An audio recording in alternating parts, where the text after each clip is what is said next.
So far in the Stanley Cup playoffs, the Edmonton Oilers' depth has been a strength. On today's edition of Locked On Oilers, I'm going to tell you why regression can be a good thing.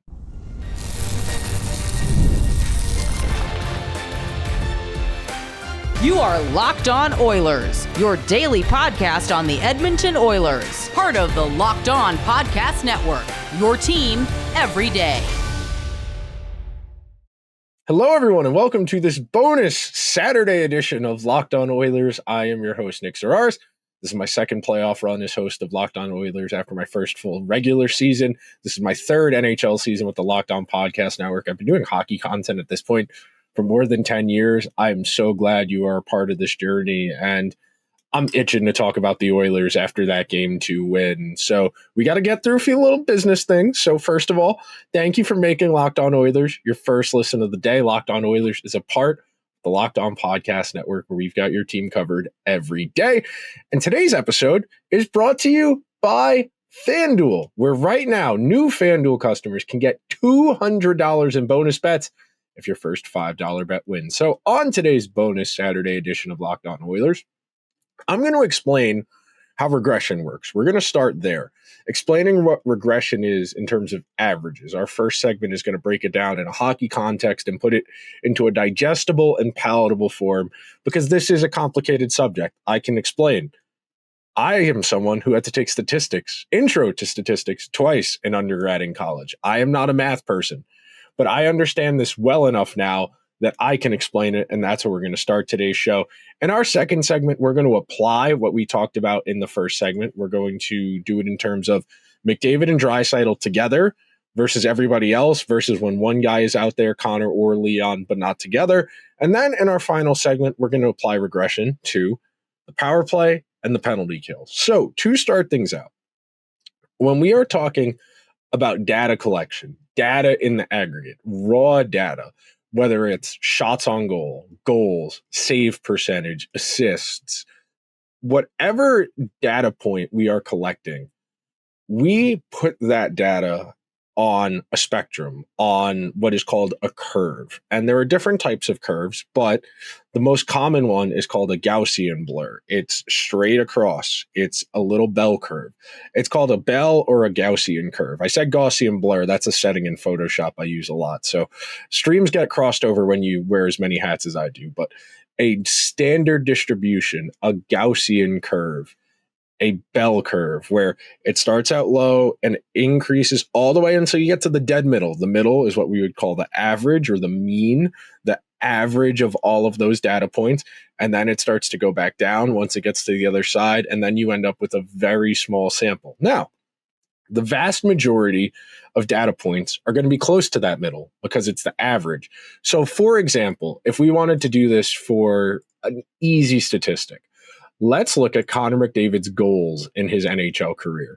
That's an easy one we can talk about and put in common terms. So for his career over an 82 game span, he averages 36 goals. So 36 would be the dead middle. 36 would be the middle point of that Gaussian bell or standard distribution curve. Whichever word you want to use, they're all interchangeable. They all mean the same thing. So 36 would be the dead middle of that bell curve. Then, if you want to go a layer deeper, you could do a comparison as to what type of season Connor had. So this past year, he only had 26 goals. Well, that's 10 goals below average. So that would be below the midpoint, the middle, the average point. Then, if you wanted to talk about his 64 goal season 2 years ago, that would be all the way over here on the other far end of the curve. But the majority of Connor seasons are going to be pretty close to that middle, that 36 goal average, because over the course of all of the seasons you add up, most numbers are going to end up close to that middle, and that's how you get that average. And the counterpoint to that, the 64 goal versus the 26 goal, those are what we call outliers. Those are above average. And one of the components to understanding how this works and why this matters is understanding how sustainable something is. So a good example of this we can apply to the Oilers and explain what an outlier is. Zach Hyman, last year, career high in goals, 54. has never even been close prior to last season when he potted 54 goals on what was a really good season. Like, don't get me wrong, you have to have a lot go right for you to break the 50 goal mark, even if you can do that relatively consistently. Like, even if you're Alex Ovechkin, if you're an Austin Matthews, or you're Nathan McKinnon, if you can push for 50 goals consistently, it still takes a lot to go right for those guys. It's just that they are that good where their average, that is closer to the midpoint for them as opposed to the far end, the high end. You know, like we were saying, the really far end. McDavid was 62 for Zach Hyman, 54, the really high end. Then the thing you want to understand is how he got there. So the first thing we can look at as far as how sustainable something is shooting percentage. And we can talk about that in terms of the league average and the player's average. So to start, I generally like to start with the league average, because if a player is consistently an above average shooter for their entire career, like Alex Ovechkin, you're not going to want to look at that league average. That league average isn't going to apply, because if we're talking about someone like Zach Hyman, who's above average, you know, he's a 12, 13, I think he's at 13 something. Yeah, 13.6% career shooter from the field. So last year, Zach Hyman shot 18.6% from the field.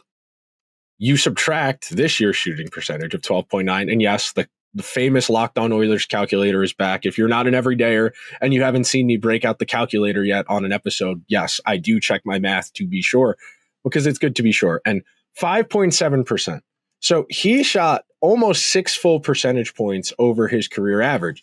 Next, on top of talking about how many more goals went in for him, the next thing we can talk about is volume. Because if a player's shooting really well, they're going to be inclined to shoot more. And some of that is confidence. Some of that is defenses not respecting it, not thinking you're going to keep doing it. And then some of that is just flow of the game. You know, you're feeling good about your shot. You want to let it loose. And it's not a coincidence that Zach Hyman set a career high in shooting percentage. The same season, he shot the most shots on goal he's ever had in his entire career in a single season. 290 shots on goal, and he scored on 18.6% of them. Then you talk about that in the context of this season, where he shot 210 shots on goal. His career average for an 82-game ratio is 213 shots on goal, and he was a little bit under his career average shooting percentage, so that's why he didn't get to that 30-goal mark. So if you're still with me, and I know I'm going fast, but we only have so many minutes in the show, I could do an entire hour talking about just the hypothetical and the applications to it. But we are talking about this, of course, in the context of the Stanley Cup playoffs, where the Oilers' depth has been tremendous. And I'm going to see us up here to segue to our next segment, where we're going to hone in on the discrepancy between the Oilers' depth in last year's playoffs versus this year's playoffs, how the Oilers are faring in the Connor McDavid, Leon Draisaitl tandem minutes, just one versus the other, and then how they're handling just the depth minutes. And we are going to do it through the lens of sustainability and what it means for their playoff chances. So be sure to stick around to this edition of Locked On Oilers, where we've got your team covered every day. Did you know your Amazon Fire TV also doubles as an Xbox? You can turn any TV into a gaming and entertainment hub with Fire TV Stick 4K devices, no console required. Grab a paired controller, subscribe, or sign in to an Xbox Game Pass with Ultimate with EA Play included, and you're ready to go. You can dive into hundreds of premium titles, my most played game of 2024, EA Sports College Football 25, or if you have that itch to relive the Call of Duty glory days, Call of Duty Black Ops 6 is on there too. Or if you're just trying to keep things simple and you're just trying to stream your favorite shows or movies, Prime TV 4K devices have over 1.5 million movies and show episodes from your favorite services like Netflix, Prime Video, Disney Plus, Hulu, Max, and so many more. And if you're on the go, you can play high quality Xbox games without having to bring your console with you. Head on over to Amazon.com/Fire TV Locked On to get started. Xbox Game Pass Ultimate subscription and compatible controller required. Available on select devices, including Fire TV Stick 4K 2nd Gen, Fire TV Stick 4K Max 1st and 2nd Gen, Fire TV Cube 3rd Gen. Today's show is also brought to you by our friends over at Indeed. Did you just realize your business needs to hire someone like yesterday? How can you find amazing candidates fast? Easy. Just use Indeed. When it comes to hiring, Indeed is all you need. Stop struggling to get your job post seen on other sites. Indeed sponsored jobs put your post at the top of the page and help you reach the right candidates faster. We have all been in that spot where our team needs the right hire, like yesterday. The pressure's on, and every day without the right person, that's a setback to you and your team. That's exactly when Indeed sponsored jobs come in handy. They make sure your post is seen by the right candidates right now. And now you can speed up your hiring process with a $75 sponsored job credit. Just go to Indeed.com/lockedon right now and support our show by saying you heard about Indeed on this podcast. Terms and conditions apply. Hiring? Indeed is all you need. Thank you to everyone who is hanging out on this bonus Saturday playoff game 3 of the second round edition of Locked On Oilers, where we are walking through what has been a fascinating playoff run to unpack. And I started the first segment talking about regression and explaining the math side of it because I spent the entire regular season, just going to come out and say it, crapping on the Oilers' depth. I came into the playoffs expecting the Oilers to require Herculean efforts from Connor, Leon, and Evan Bouchard pretty much every night if they were going to be competitive. I was very underwhelmed with the regular season production of the aforementioned Zach Hyman. And in Hyman's defense, he was injured 2 separate times, missed 9 games in the course of the regular season. Ryan Nugent-Hopkins, very down year statistic, counting stats-wise.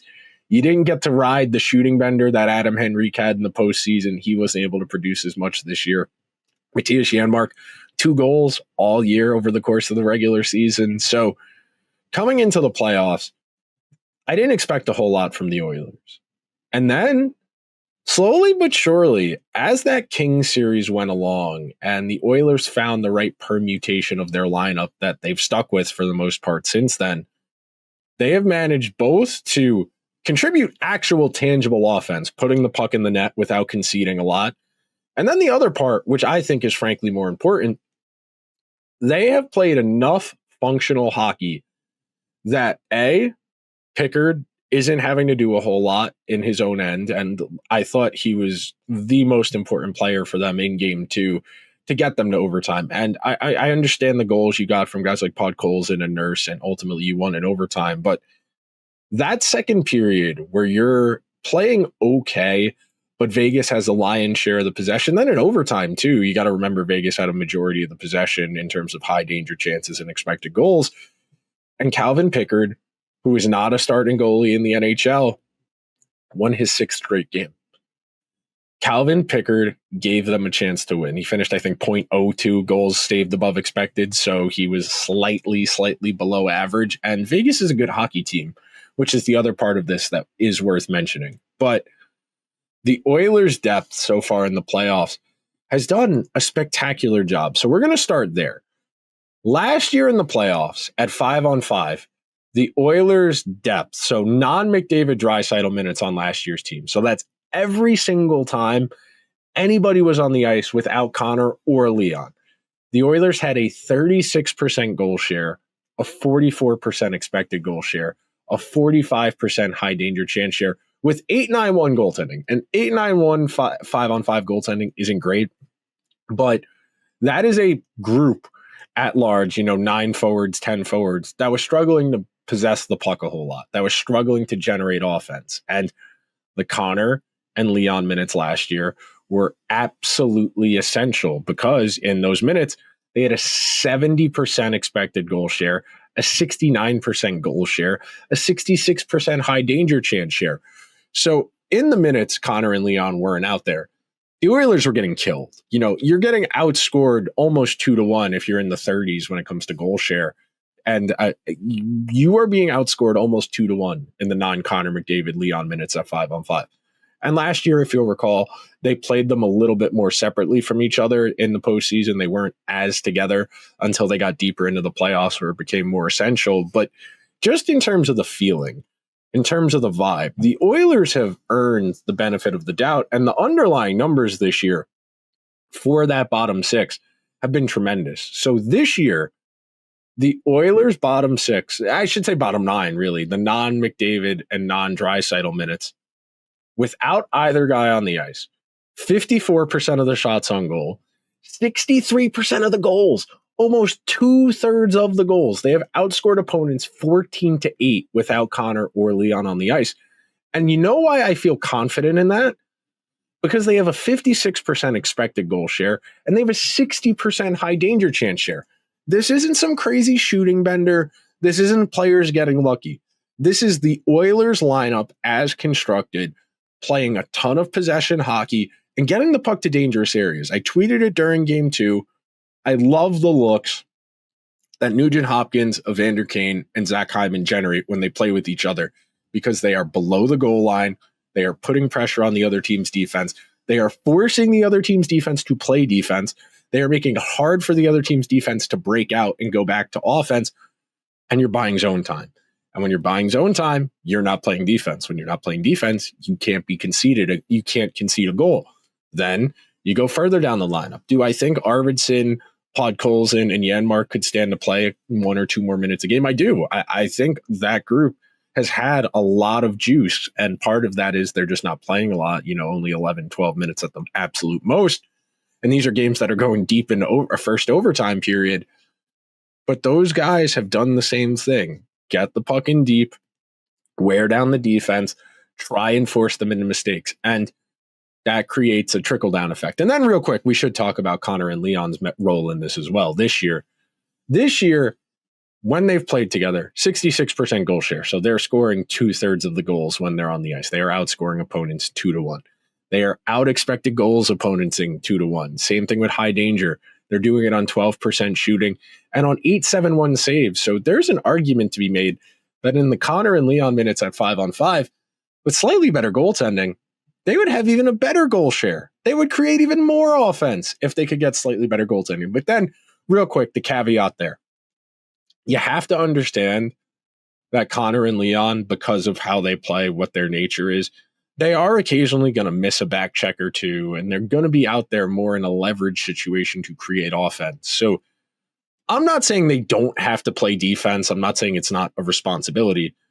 I'm saying they are more tactical. They are deciding when to push defensively versus when to prioritize offense. And based on the game situation, players of that caliber, it's okay if you want to defer to them what they feel comfortable doing. I think the Oilers have shown you a recipe here that should have you pretty excited. And the fact that the Oilers special teams haven't been great in the playoffs and they are controlling play to this degree at 5-on-5, that's something that should make you really excited. Because you don't even need to really wholesale fix your power play and your penalty kill. You just need to get hot. That's the beauty of special teams. And coming up next on today's edition of Locked On Oilers, we're going to dive into the special teams math. And I'm going to explain to you why the penalty kill probably gets better and why the power play probably gets better. Coming up next on today's edition of Locked On Oilers, where we've got your team covered every day. The NBA and NHL playoffs are in full swing, and every night delivers highlight-worthy performances, major momentum shifts, and legendary moments. Whether it's a game-winning shot or a game-swinging penalty kill, there's never been a better time to get in on the action, and FanDuel makes it easy to stay in the game before puck drop or tip-off and once the game starts. With player props, performance trends, and same-game parlays, fans have more ways than ever to play smart and win big. Do you want to roll the dice? See if the Oilers are going to win their 7th straight playoff game? Maybe you want to do something like Connor McDavid over 1.5 points, or if you're looking at basketball, maybe Jalen Brunson over points and assists. Maybe you think the Celtics get back and you want to ride with Jason Tatum and Jaylen Brown. You can do something like points, rebounds, and assists combined. You can do any one of those by themselves. And now you can head on over to FanDuel. And if you are a new customer, there's never been a better time to sign up. Head on over to FanDuel.com and place your first $5 bet. If it wins, $200 in bonus bets is coming your way. Make every moment more with FanDuel, the official sports betting partner of the NBA. thank you to everyone who is hanging out on this bonus Saturday. Game 3 of the second round edition of Locked On Oilers. And those are becoming run-on sentences when I do the introductions at the start of each segment because A, it's a funny bit, and B, sometimes you just got to sit back and soak it in. And real quick, I wanted to touch on this because more than one person left me a comment on YouTube about this, and I had a few people tweet at me. When I say the Oilers stole game 2 or they won unethically, I'm not saying that in terms of morality. I am saying that in terms of I live in constant fear of the hockey gods smiting you. The Oilers are a team that don't have the best of reputations around the league. And yes, to the people who pointed out in the comments, yes, Tomas Hertl should have gotten a penalty for landing on Calvin Pickard and then the Golden Knights coming down and scoring on the ensuing possession. I agree, 100%. But I was commenting on the overall discourse. I was commentating on what the conversation was going to be today.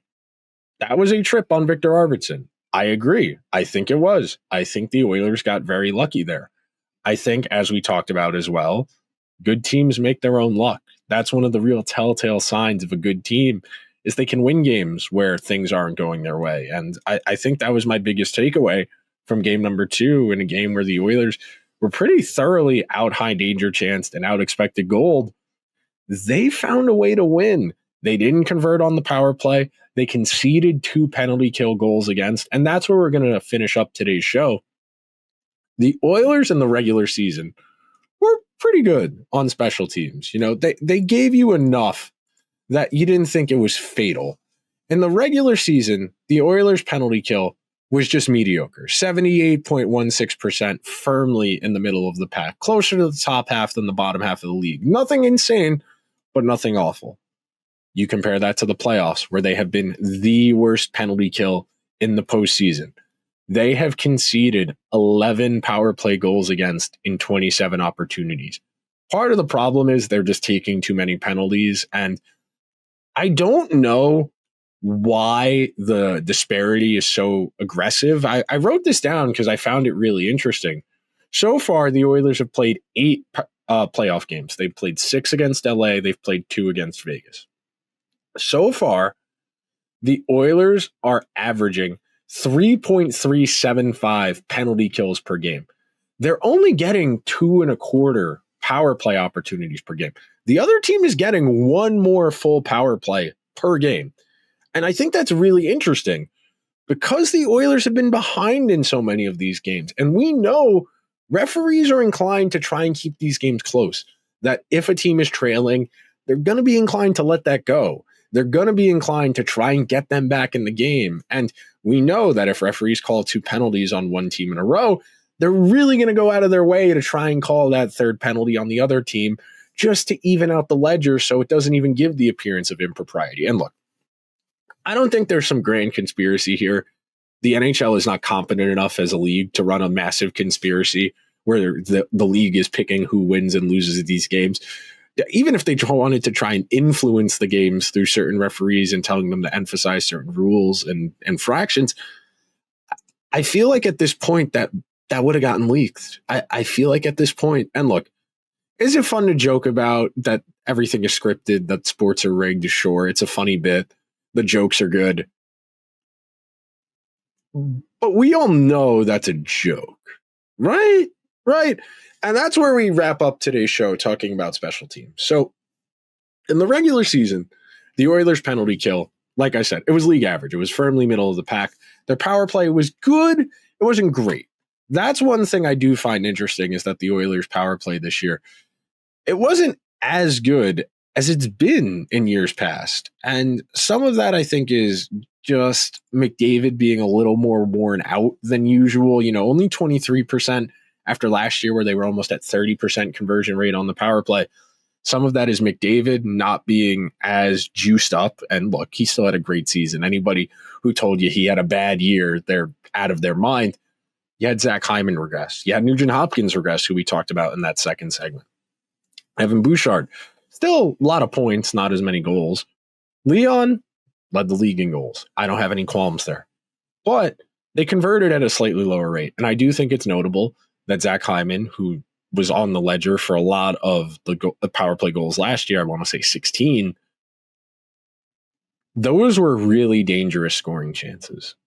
Those were the chances in and around the net front where Connor was doing all the work, drawing defenders towards him, drawing penalty killers to him, and creating space for Zach Hyman to leak in on the back door. And I think it's utterly fascinating that we are in 2025 and you're watching Corey Perry get first line minutes with Connor and Leon purely just to work the net front, to cycle on the forecheck, to be a pain in the butt. Because Zach Hyman is unequivocally a better hockey player than Corey Perry. But there's two reasons. Number one, if you play Corey Perry on that first line, you can sprinkle in the occasional Zach Hyman shift, the occasional Evander Kane shift, or anyone else you want to get a look up there. Because Perry's not playing more than 13, 14 minutes in a game, even if you want to give him power play time too. The other part of it, you're playing Hyman, who has more foot speed, on a line that is going to go out there with the intent to cycle the other team's butt off in Nugent-Hopkins, Kane, and himself. So the real overarching theme, and I hope what you take away from this show, and I really want to emphasize this, the Oilers are finding ways to win, and it's not just Connor and Leon doing whatever it takes. Yeah, they're having good playoffs. They are amongst the league leaders in points in the postseason so far. I believe Connor is still in the lead.